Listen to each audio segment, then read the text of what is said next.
Mon mari, sans revenu, est-il obligé d'aider financièrement mon père dans le besoin?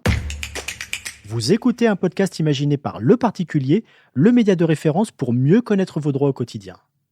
Aujourd'hui, nous répondons à la question de Monique, dont le père dispose de faibles ressources.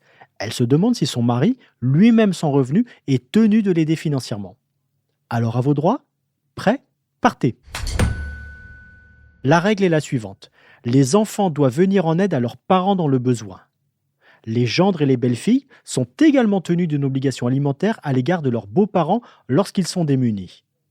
Cette obligation est réciproque. Autrement dit, les gendres et belles-filles dans le besoin peuvent eux aussi faire valoir une créance alimentaire à l'égard de leurs beaux-parents. Toutefois, ces dispositions s'appliquent uniquement pour les couples mariés, pas pour les partenaires de Pacs ni les couples de concubins. Pour ce qui vous concerne, Monique, bien que votre mari soit légalement tenu d'une obligation alimentaire à l'égard de son beau-père, votre père donc, il n'aura pas à lui verser de pension dans la mesure où il est sans revenu. En effet, l'obligation alimentaire étant personnelle, seules ces ressources seront prises en compte par le juge aux affaires familiales pour fixer le montant de la pension.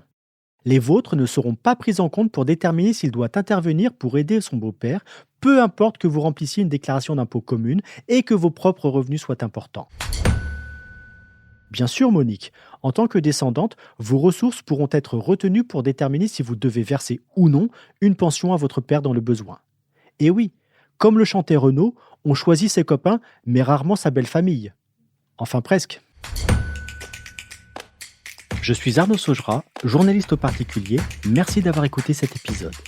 Si ce podcast vous intéresse, vous pouvez également retrouver toute l'actualité patrimoniale sur notre site leparticulier.lefigaro.fr.